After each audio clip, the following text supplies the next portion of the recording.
And can I get one as Harper's turn? Shut up, Evan. It's like I got to be in the room with her. I almost gave you my best Russian, Ilya Rozanov. Shut up, Evan. How does he do it? Ah! I'm such a fan! Hi. Hey! This is a long time coming. Yeah. Well, in addition to being IRL friends, we also are nearly roommates. Yeah. Can I say we live in the same building? Any building. We have watched White Lotus finales together. Mm-hmm. I have babysat your cats. Mm-hmm. I mean, like, we are legitimate friends. Because, you know, sometimes with people, you're like, we're industry friends. Like, we bump into each other. No, like, if I need a cup of sugar, I'm going to go knock on your door. We've had, like, tea in the morning. Like, we run into each other in the elevator. It's so nice when we run into each other, like, on the street or whatever. Yes. Even in 0 degrees, I was like, My only gripe with where our neighborhood is the traffic. Otherwise, it's fabulous. Do you think you'll stay there?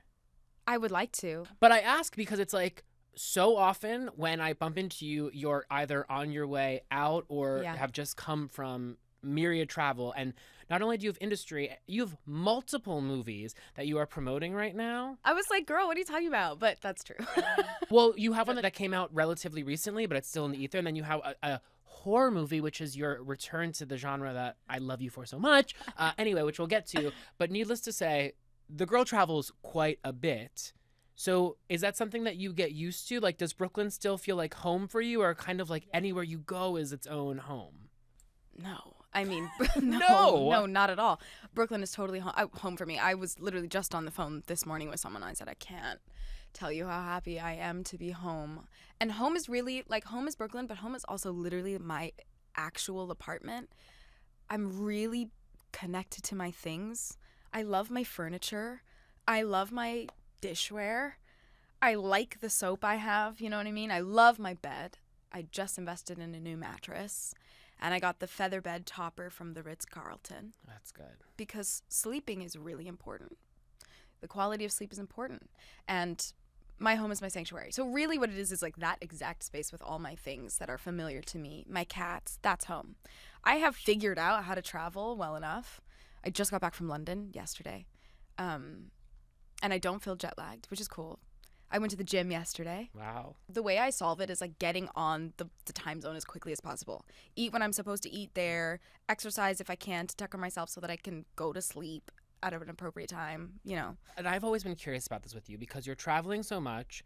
You have a husband, a beautiful husband who I know and love as well. But how is that aspect of it? Like, because obviously traveling, getting to see all these amazing places is great. And sometimes he gets to come with you. Yeah. But it's something I think about is the sort of the way you're forced to be away from the people you love. And obviously you find these casts and they become a family of sorts, best case scenario, but it's not the same as a husband. I am so lucky that Armando's schedule has allowed him to travel most places with me for long stretches of time. We started long distance, so we're no stranger to that aspect, which was nice. It wasn't like a massive jarring thing where we suddenly had to decide how do we make long distance work in our relationship, because that's how we started. A lot of couples, like friends of mine, have like different rules, but what I have heard is the like standard is like not longer than 4 weeks, 4 to 6 weeks, if that's like if someone's shooting in, you know, Bulgaria or whatever, and it's difficult to get to. But a lot of couples don't go longer than 3-4 weeks without trying to see each other. But the difficult thing about that is it just becomes expensive. If you're both traveling all over the place, it's really, really expensive. So what I try to do is whenever I have a companion ticket, I take him with me. And like not my manager or whatever. They're really, really compassionate about it. My like, team, I need my man. Yeah, I was like, God, they were like, don't you need someone to, and I was like, what I need is for someone to cuddle me at night, obviously, because this shit is stressful. Yes. So I try to take him wherever I can have him. Because yeah, what is exciting about all these things that we are so privileged to do is like I'm experiencing so much life and so much of the world. And it really is not, it doesn't hit as hard when I don't get to share it with him. When you thought about this career for yourself, like way back when, what did success look like to you? Because even now you're talking about like getting to travel to all these places. I imagine that that might not have been something you thought of way back when, of like, oh, a byproduct of all of this is going to be working with brands like Miu Miu and traveling to these amazing places. When you're a young actor, I think it's just sort of about getting work, getting to do your craft. But there's this whole other part of it that opens up when you find success as you have. Yeah, this is actually so funny. I think it's because we're friends and I feel comfortable, but it's like actually making me emotional to think about it, because way back when, which was not that long ago, in college and before then, my whole entire dream, my only goal was to go be on Broadway by any means necessary. My life was going to be a career on Broadway in New York. I didn't think about traveling. I didn't think about being on TV. I never, ever imagined that there was a pathway to working with or even being in the same room as like the folks from Miu Miu or whatever. Like being involved in fashion in the way that I have been, or celebrity culture in the way that I have been, was not even a twinkle in my eye. I was like, if I go get a chorus role on Broadway and I live in New York, that's my dream. So all of this, all of the things that have happened upon me, so many people are like, what is it like? I'm like, bro, I'm not even really, like, I just became used to it because you become adaptable. I'm adaptable for a living. But to like pause, and this happens all the time, me and Mondo are like, bro, like, look at your life. It's insane to me that I have turned a corner and seen my own face in the window of a sunglass hut or whatever in the Miu Miu campaign for sunglasses. It is crazy. Crazy. It is so crazy to me. It is such a gift. I feel so happy that like other creative realms, fashion, whatever, those people have recognized what I do and appreciated what I do as an actor, so much so that they want to involve me in their art. But it's not something I imagined for myself, just because Broadway actors don't do that. They don't do that, honey. No. They are scraping by on significantly less than a living wage. They spend 8 hours of their day working on their bodies, on their gifts, on their whatever. They do 8 shows a week. They have no life outside of it. And they just do it because they love to perform. And that was my whole gig. And it's not really changed. It's translated to a global thing. I get to do what I do all over the world, which is absolutely insane. Do you think the Broadway dream is in the pipeline for you? Girl, I hope so. I will admit I'm spoiled now. I'm pretty spoiled because they work a million times harder than I've ever worked and make significantly less. They don't have time off, you know what I mean? So whenever that dream is realized, it's gonna be for a project I'm extremely passionate about, that I'm willing to take myself out of my current career for a year at least. That means no movies, no shows, no whatever. And I have found a new great love for TV and film. So it's gonna have to be a time in my life in which I'm okay to put that on pause. It must be different now, but when I was growing up and learning about musical theater and going to school for it and live plays, whatever, it was really about like, do these roles, not like, what does it mean for you, Myha'la, this body, to do that role? And now I understand like the importance and my commitment to representation. What does it mean for someone who looks like me to do X, Y, Z? That importance, I don't think, has reached the Broadway community yet in a way that it has TV film. And just purely, there's less opportunities, there's less roles, there's less shows. So I want to come back to it when whatever it is that I'm doing is like an amazing opportunity for like the wider storytelling of what it means for me to do anything. It makes me think about the fact that when I was younger, this term colorblind casting Right. would always be used, especially like a child of musical theater, when we would do like, you know, shows at like the regional theaters in my neighborhood. And within that context, it was the idea of like, well, it's that same phrase of like, we don't see color. And what you're talking about is the idea of like, well, no, if we put someone of a different race in a role that was written to be one race, it changes the context of the show. And it might be really enriching to lean into that and say, okay, we've changed the ingredients for this recipe, so how does it taste different as a result? Totally. Don't get me wrong. There's so many productions, producers, actors, directors, writers who are making really relevant work that honors this thing that you're talking about. However, I think, and this goes for TV and film too, but like so much more in live theater, there's just, it feels like there's just like a lot less development of new artists, of young artists, of new work in like a really meaningful way. So I look forward to the day when I have the time, means, the energy, and the passion about a project that I can be a part of something like that. You know how actors are always asked to do the letterboxed for of their films? As a child of musical theater, I'm wondering, do you have your like musical theater quote unquote letterboxed for? No, but I'm going to figure it out right now because I feel like this is important. It's so funny because you and I have never connected on the fact that we're both like musical theater girlies. That's really crazy because when I answer this, then you have to answer it. Okay. Okay, well, I think I have to say the first one is Once on This Island. Pause for T-Moon. T-Moon. Yeah, that one really crushed me. Not getting that really crushed me. When they did the revival, I was like, oh, I'm crushed. So that one. Also, that was like my first exposure to musical theater whilst I was still in the womb. Wow. And my mom said I was tap dancing inside of her belly. I feel like Waiting for Life to Begin is not given its due in the canon of great I Want songs. Louder for the people in the back. Like, and I wonder why. yeah. I wonder why. Why. Yeah, exactly. Here I am being like, why is that? It's not because it's a very difficult song to sing, I'll tell you that. Once on This Island, The Drowsy Chaperone, classic. The 25th annual Putnam County Spelling Bee. Yes. And Into the Woods. Wow. Okay, she's giving us range. Of course. I would love to see you in 25th annual Putnam County Spelling Bee. You could see a little piece of it online. The Jimmy Awards. Wow. 2012. You've put in the work.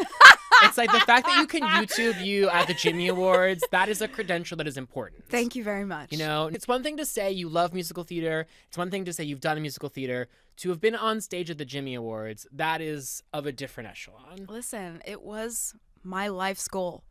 And I was serious about it. I still am. Yeah, no, totally. Still am. Okay, putting down my 4. Sunday in the Park with George is probably my favorite.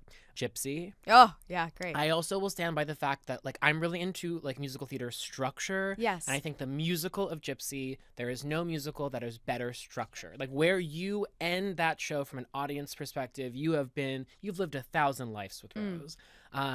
You'd be a really good Louise. Didn't get that one either. Okay, well, you know what? There's always another revival on Broadway. It was not the right time. Exactly, not the right time. I had to do industry anyway, so. Yeah, had to do that hit HBO show. I had to. You know? I had to. Unfortunately, I had to. Probably Spring Awakening. Oh my god. Oh my god. Formative. Oh my god. Yeah. Oh my god. Did you watch the documentary? I did. So good. I wept the whole time. So good. I wish there was more documentaries of the making of like these musicals like this. I feel like it was so enriching to learn about the behind the scenes and this thing that meant so much to so many people kind of being celebrated, because when I was at NYU, I was the kid at 3:30 a.m. waking up, going and getting in line and waiting for those rush tickets. And fandom is important. It's community building. I'm going to ask you about fandom because I think you are both someone that inspires fandom and is a fan. And so you exist in like almost these two worlds. But it means something to be a part of fandom. And loving Spring Awakening is so like intrinsic to my DNA. And I have so many fond memories of like what it was like to like chase that show and to be in that seat repeatedly and to be on the Facebook fan forums. I can't believe you saw that. Yeah. I'm so jealous. I just actually, not to make this about me, but I recently I hand wrote Jonathan Groff a note and gave it to him at the stage door. Wow. And he wrote me a letter back sent to my freshman year NYU dorm at U-Haul on 14th Street. And I just recently framed the letter that he gave me, because like these connections that you make with Broadway actors when you are a child of musical theater, it's like there's what could be more meaningful. And you're getting this face-to-face interaction.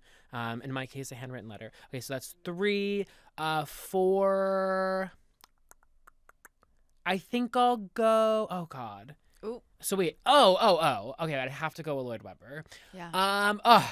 Phantom of the Opera. Woo! Yeah, that's a good one. Baby, like I love me some Phantom of the Opera. That's a really good one. Can I say Justice for Cats? I hear you. But we're getting the Jellicle Ball. Okay. So we were talking about sort of the velocity of your career.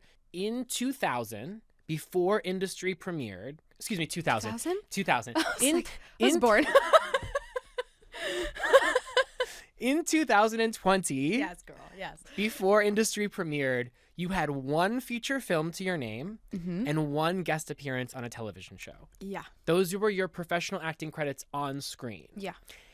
Then this show comes along, and what a show. And not just a show, but this role. And I gotta tell you, we've spoken about it privately, but it needs to be on the record.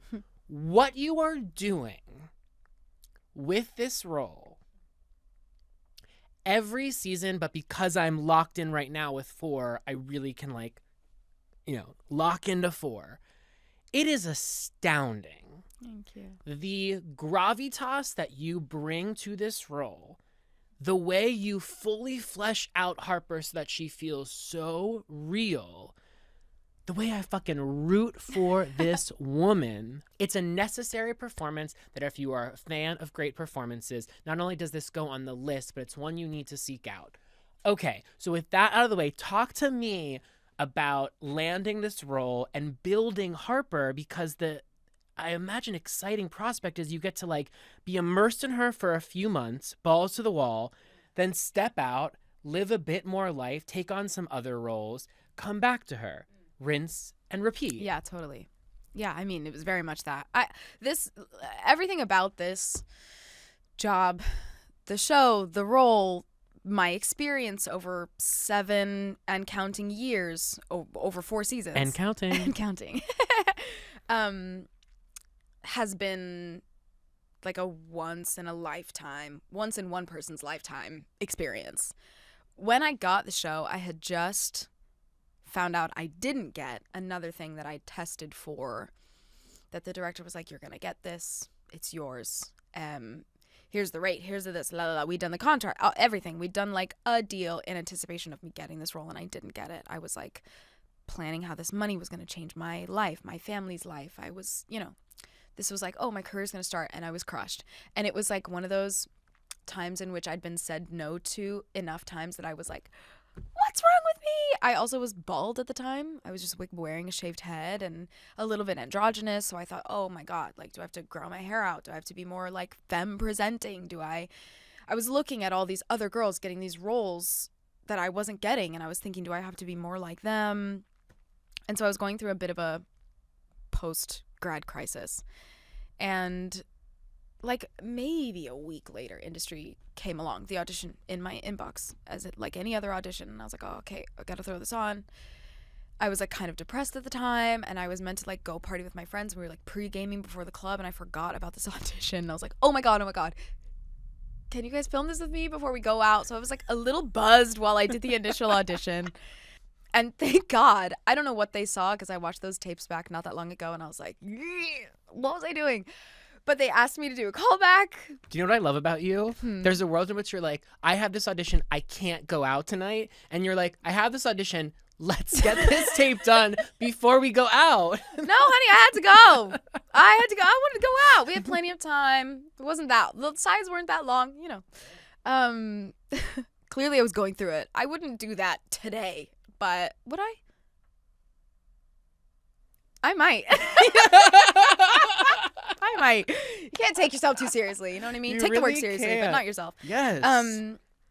So yeah, I did a callback, a couple more scenes added, and I had a meeting with Mickey and Conrad where they were just explaining, here's what happens in the rest of the season for context.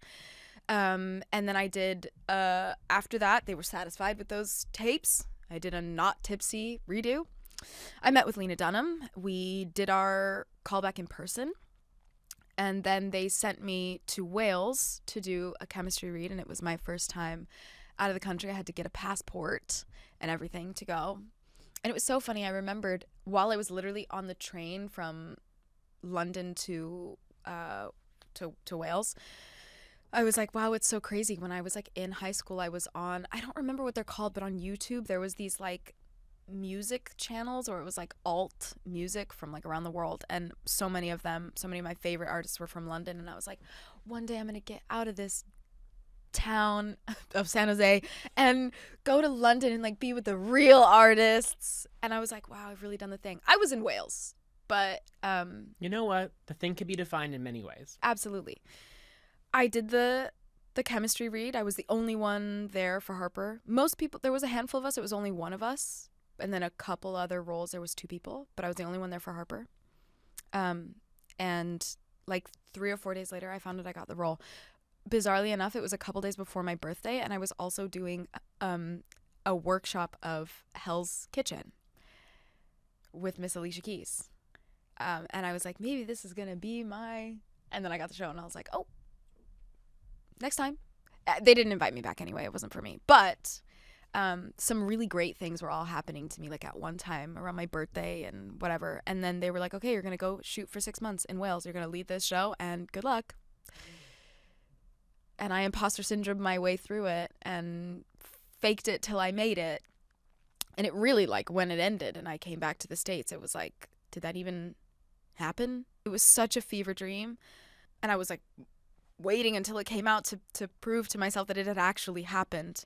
And when I came back, we locked down for COVID like 2 weeks later. I was going to ask you about that. So you filmed the entire first season before it ever aired. Yeah. Which is kind of like the norm now. But what's so funny is, like, when I was younger and when television used to be 22, 24 episodes, you would be able to have an audience reaction to the first half, if not, even less, even third of your show. And what were people reacting to, what they liked, what they didn't like. And maybe that could not necessarily dictate where the show would go, but give you a sense of, like, is the audience connecting with this? Did they like this? And with the way that this show is making, you made this entire first season in silo, and then you have no way of knowing, like, is it any good beyond your own experience of it and whether or not you think you did good work.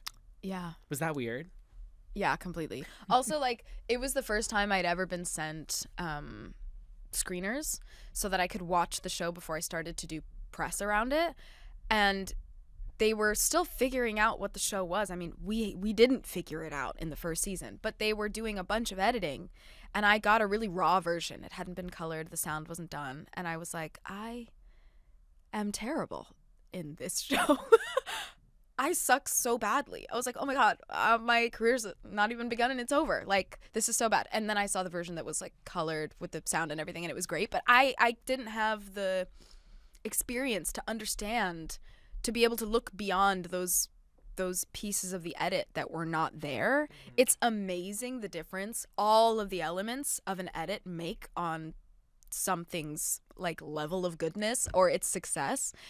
And also, when it aired, we were doing a classic HBO one a week, and then something was going on with HBO Max, and they were like, we want to try dropping the rest of the season. So they dropped 5 through 8 all in like a day so that the rest of the world could binge it. And it was like in the height of COVID, so they were just trying some shit out. There's a small percentage of people who remember that. Those are like our day one fans who remember that weird drop thing, who like watched it all in one night. And by a small percentage of people, I really mean my husband. My husband was the one. He was like, I remember the day they dropped it, and then I finished the season at like 3 a.m, blah blah blah, whatever. But yeah, it was all really bizarre. And I was doing all my press alone in an apartment where people were like, the success of the show is, do you feel the vibes? I was like, no. So this show has truly been a slow burn. What's unique about industry is both the audience is growing, and then in my estimation, the quality of the show continues to increase. I want to say that the quality of the show has always been good. So this increase is not like all of a sudden industry's good. It's more like industry's always been good. And I think it just keeps eclipsing its own sense of goodness in this remarkable way. Also, just the way the world of the show kind of expands is also just remarkable. But from the inside, what has it felt like watching this show kind of continue to like break various levels of containment at a slower pace than I think other shows have, and how does that feel? This feels like a lightning struck situation in so many ways, this whole show, because COVID happened, which slowed us down a lot, and affected whether or not we were going to be picked up and at what point in the show's release into the world were we going to get picked up. But we have had, which I think is a pretty long time between seasons for TV, almost a year and a half between every season, except for between season 3 and 4. So a lot of life has happened in the midst. And our writers, Mickey and Conrad, are, in my humble opinion, geniuses. And they write for their actors. They write for the world now. Today, right this minute. So what our show's been able to do is grow and evolve with the times. They, as writers as well, Mickey and Conrad, have challenged themselves. This started as a show about what happens inside of a bank, and they said, well, what happens when we take these characters who we know and love now in whatever season 2, and we take them outside of the bank? And I think that also makes it a little less niche, which is how I think we've attracted a larger audience as well. And the show has been really popular, inside baseball. The industry itself, the entertainment industry, the film and television industries have been a fan of this show for a long time. So then by season 3, we're attracting the likes of Kit Harington, and in 4, Max Myha'la, and there's been so many people along the way. Jay Duplass in season 2. Those people also bring their audiences. So that's part of how I think the show has expanded over time. But I think the quality not decreasing has everything to do with HBO. HBO is the king of TV. They just do it right. They do it well. And integrity of the product is the most important thing to them. And also Mickey and Conrad. They refuse to do anything that they think is bad. And they are extremely harsh critics of themselves. And to push themselves as writers every episode as if it's their last is, I think, the thing that continues to make it so exciting. So what we've really seen this season with Harper is it fair to say in the past season she's been more of a subordinate within the workforce? And in this season, she's really taking center stage and saying, I have information. I can bring a team on board. I can kind of be an adversary. I can take, it's just she's owning her power in a sense. And we see that, thinking about the premiere episode when we watch her strap on. Well, strap on, that's strap on.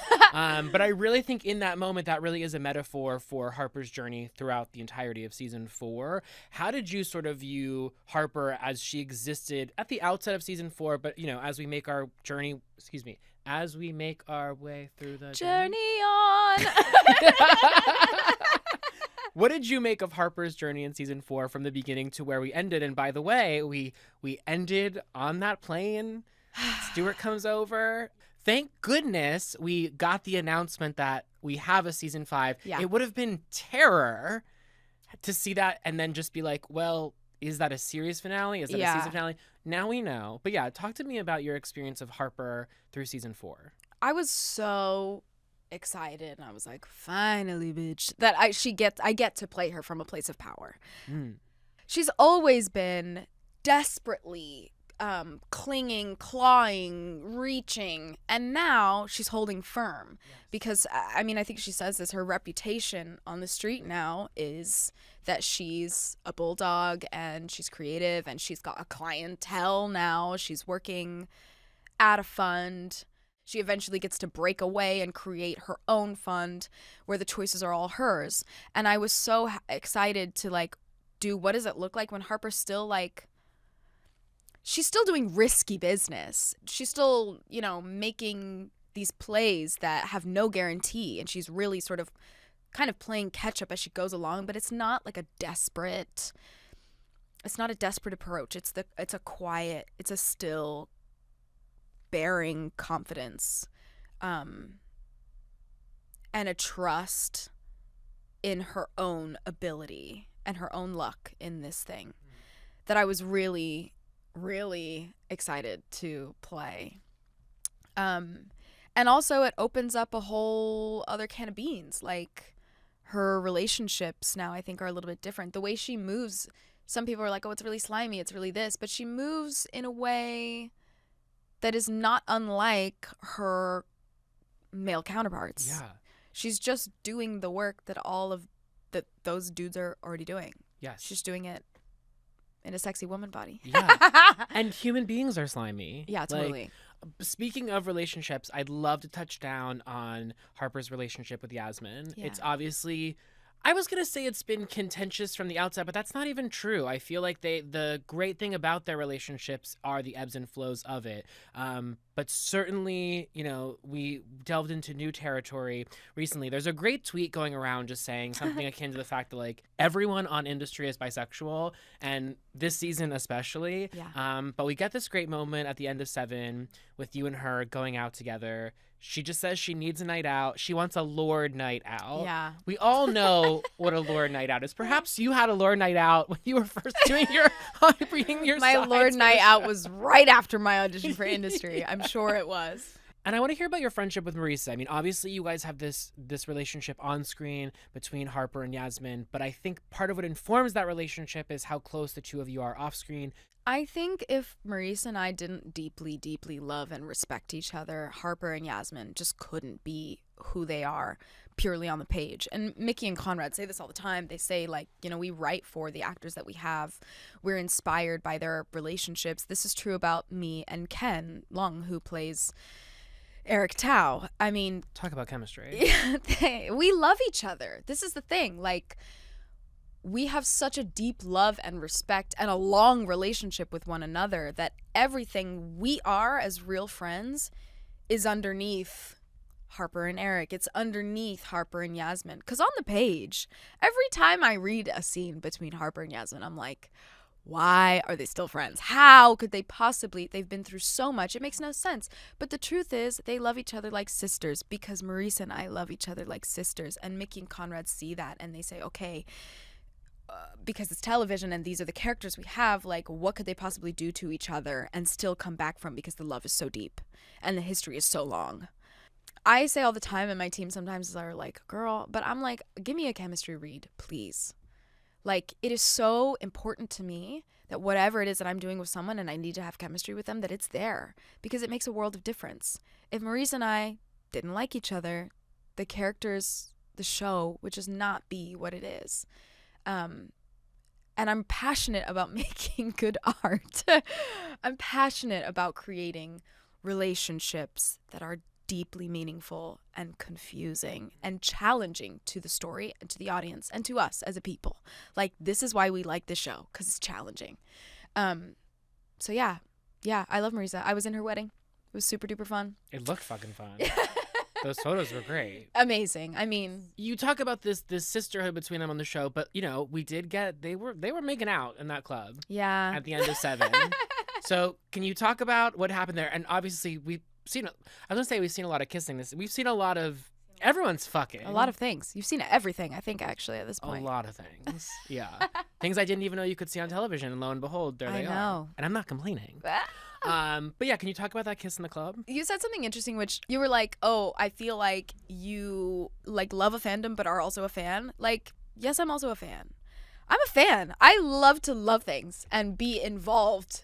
You know what I mean? Yeah. So when I read that, I was like, woo, yes! I was like, finally. Because fans online had been shipping this relationship, or sort of like a fictional version that they had made up, kind of fanfic, as is very popular these days. People had imagined this for a long time. Yeah. And we gave it to them. Not because it was fan service. Mickey and Conrad are also really good about that. They're on Twitter. They read everything as well.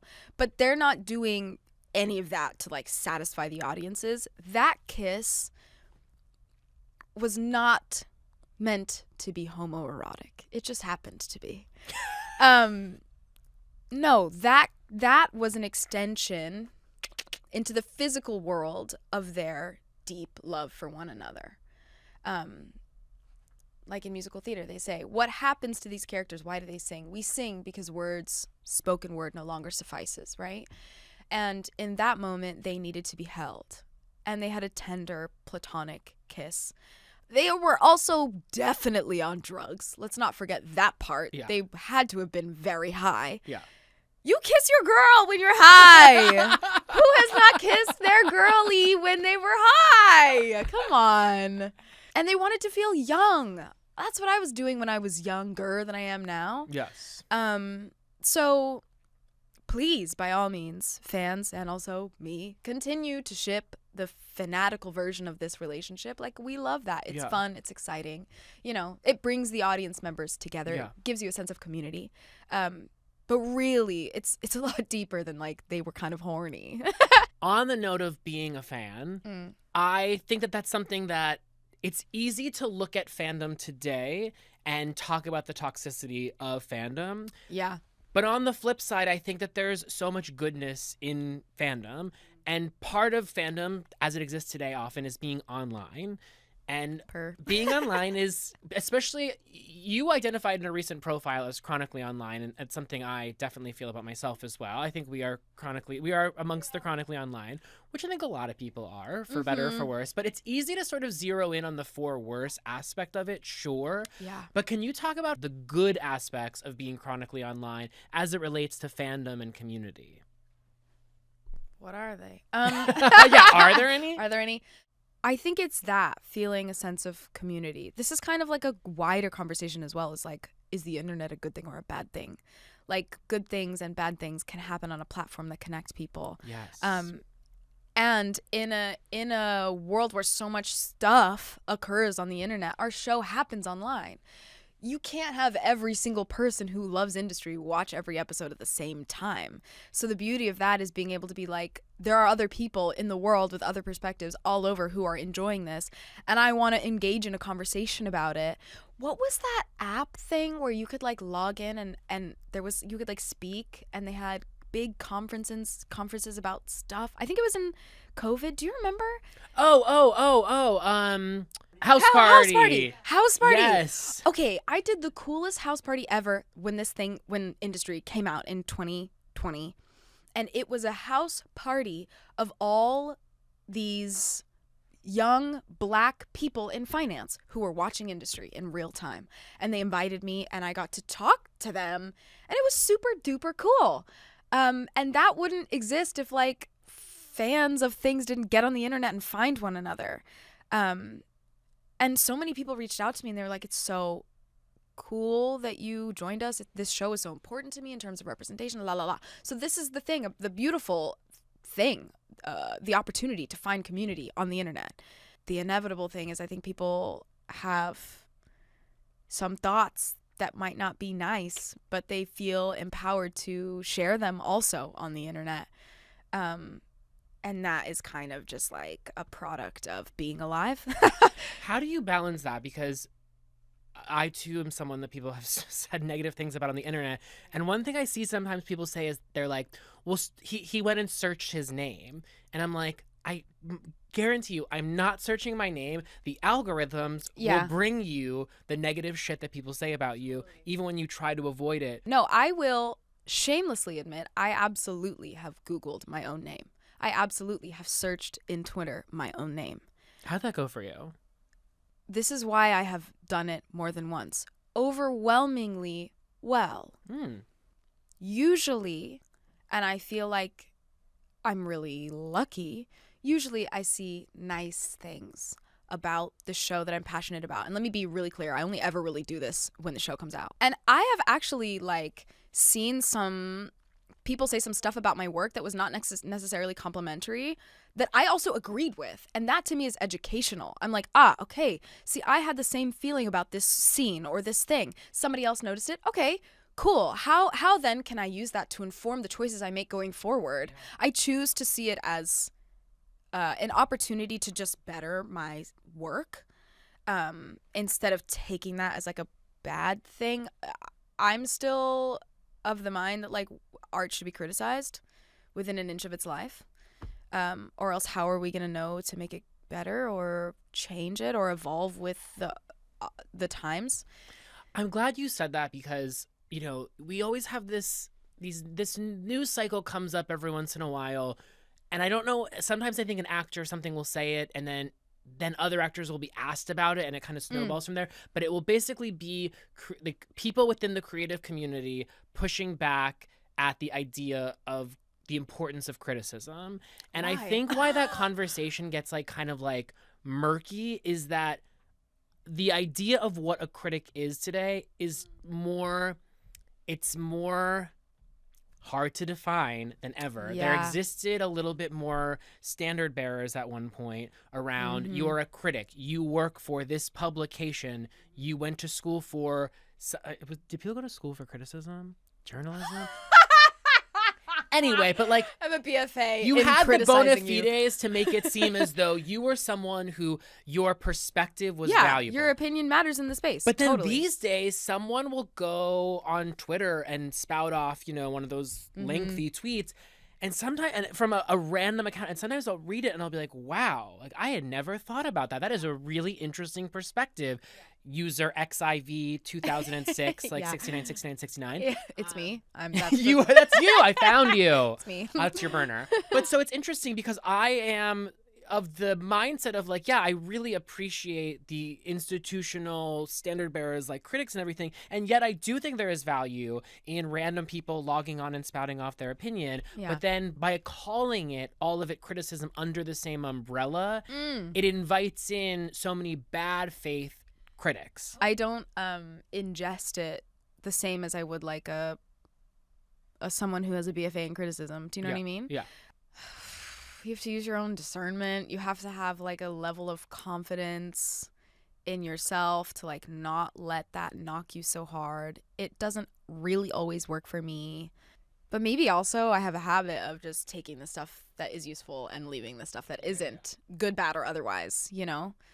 But yeah, I agree. It's hard to tell the difference. I also think what we value now, the greater we, what we value now in a criticism or in a critic is different than it may have been some time ago.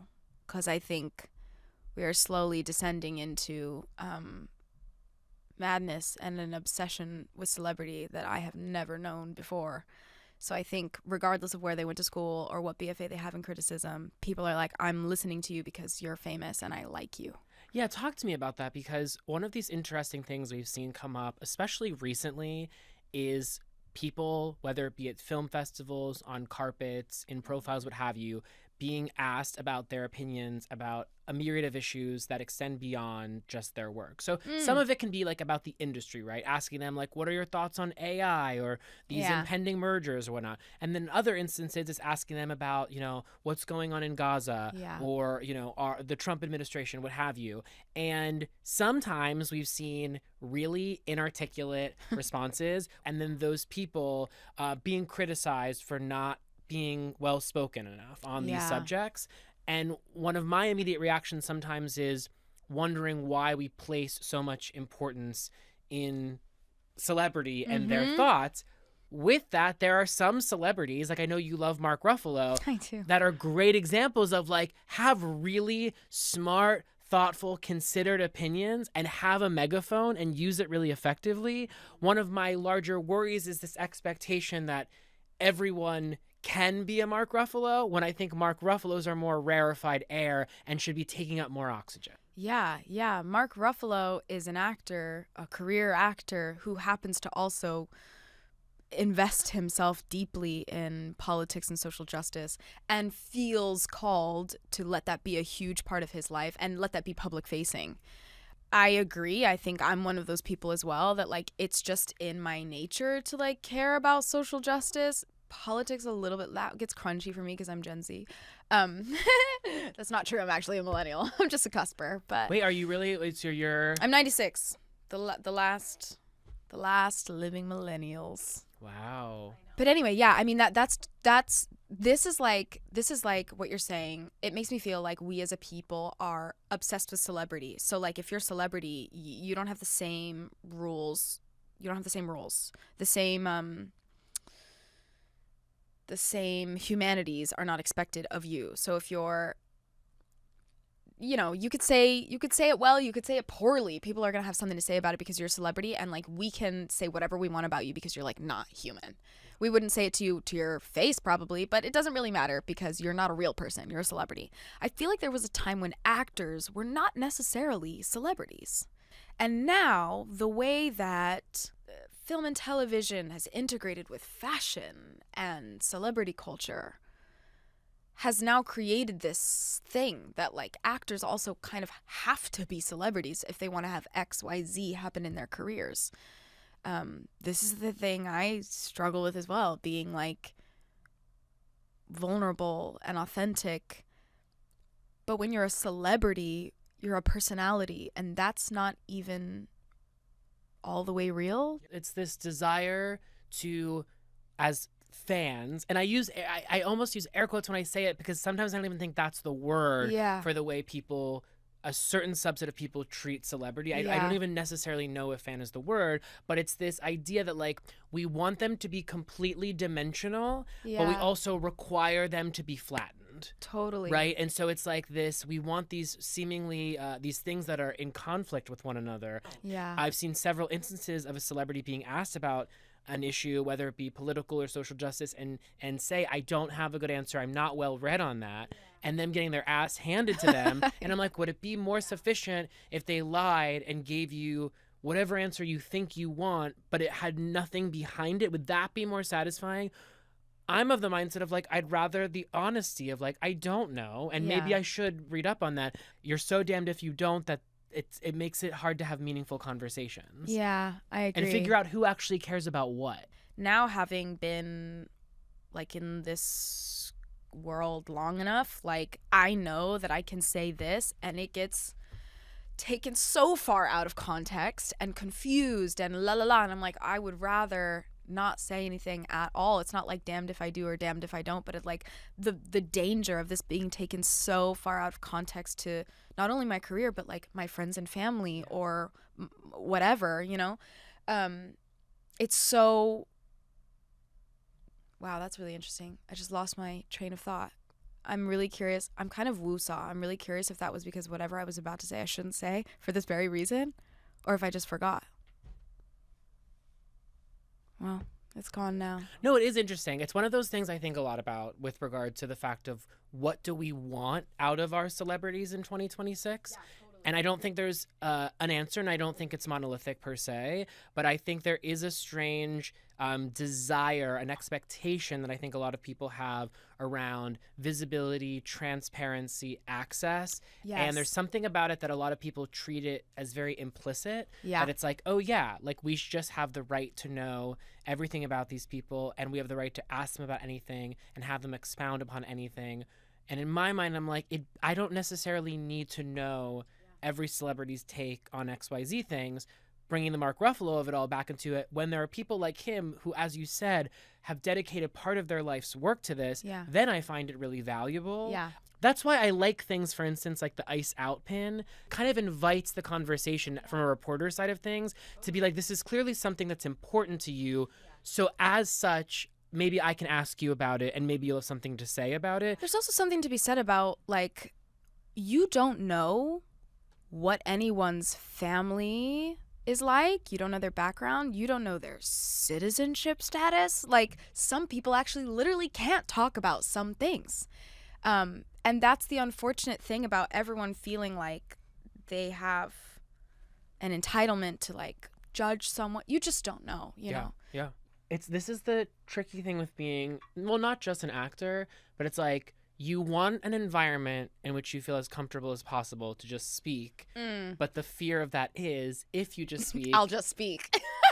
And not just you, but like anyone. But it's like, it's that difficult thing of like, would you rather be in an environment where you feel so comfortable you can just speak? Or is it better to be somewhere that you're less comfortable so that you have the guardrail of not feeling like anything's going to come out? I mean, when I don't feel comfortable, I just don't want to talk to the person. I'm like, when is this over? You're so annoying or boring or whatever. Do you know what I mean? Yeah. I always would like to feel safe. I think everyone wants to feel safe. Anything anybody knows about me is completely out of context. Like, if you don't know me personally, it's all out of context. People are going to say whatever. And I would rather feel free to like continue to be myself, express myself, because I know it comes from like an honest, heartfelt place, than feel so bound by, I think just like I don't have the personality to be unknowable. It feels contradictory to who I am as a person in terms of like like I like to be authentic and be able to talk to who, you know, however, whoever, wherever. The second I start to think about the perception of me, everything gets messed up and I get uncomfortable and it just feels like my soul is being ripped apart. It's tough because like by the nature of what you do, so much of people's perceptions of you are thrust at you, you, like toward you. Yeah. That even if you go through life in this attempt of like not trying to make, it's like what RuPaul says. It's like what everybody else says about me is not my business, which is a great way to move through life. But I think in your particular line of work, easier said than done. If your public persona was not like half the reason you get a paycheck. Yeah. Completely. Has being a famous person, is it something you get used to? No, I literally just cringed so hard when you said that. Why? I was like, well, because I don't think of myself that way. Like, I hardly think of myself that way. I actually have this theory that, like, we as famous people, signal to the world how we want them to treat us. If I, like, went everywhere with an entourage, always tried to be incognito, and like made a big to-do about being seen or captured, I think that signals to the outside world, the press, whoever, that like, ooh, that's someone that I should be trying to catch. Yes. I take the train all the time, everywhere. I go places by myself. I'm like, whatever about that. Also, to be fair, I'm not really like famous enough. Like, there are people that I'm friends with who need a bodyguard because people will come up to them and like touch them. Okay, fair enough. But you are the star of a hit television show on HBO. Thank you. But I think I signal to people how I want them to treat me. You know? I don't make a big to-do. I don't try to push the world away, because when you push people away, they're inevitably going to be nosy and they want to know more. Yes. So because I'm not doing that, I think people are like, oh, well, that's all there is to whatever. There's a choice that one has to make in the fame ecosystem around how much of yourself you're willing to submit. Yeah. I was in Toronto for TIFF, and we were staying in a hotel right across the street from the carpet. And I was like, should we just walk? We were like waiting for the car to make a U-turn in the middle of the street to like pull us up to the carpet. And I was like, can we just walk? It's right across the street. And everyone was like, you can't walk onto the carpet. And I was like, yeah, I fucking can. It's right there. Like, what? And they're like, well, everyone else is arriving in a car. I'm like, so what? Like, really, like, honestly, if that's the thing that the world is going to decide devalues me because I can't step onto my own carpet, give me a fucking break. Do you know what I mean? Yeah. These boots were made for walking. Yes. And that's just what they'll do. Yes. Okay, couple last questions. Okay. Bodies, Bodies, Bodies 2. Oh. I'm being one of those people that I hate. Where someone loves something and so just asks an actor that was involved in a thing they love if there's going to be a sequel, and then puts it out there as though now the headlines becomes like, Myha'la talks about Bodies, Bodies 2. Can I tell you though, like the girlies group chat from Bodies, Bodies, Bodies is still very much alive and well. And the last time we had dinner, we literally talked about how can we make another movie together. So A24, if you're listening. We reunite the girlies in a new format. And it's Bodies, Bodies, Bodies, Bodies. Bodies cubed. Bodies cubed is kind of fierce. That could be fun. Bodies cubed. Oh my God. Talk to me about They Will Kill You. Oh, yeah. It's coming out very, very soon. Mm-hmm. As I said earlier, it's your return to the horror genre. Because like Bodies, Bodies, Bodies is horror. Yeah. If it's like horror comedy. But what can you tell us about this film? Because the premise sounds pretty wild. Yeah. I mean, this is also that thing, a blending of genres. I would call this like whatever Kill Bill is. It's like a thriller slasher thingy. Gory thingy.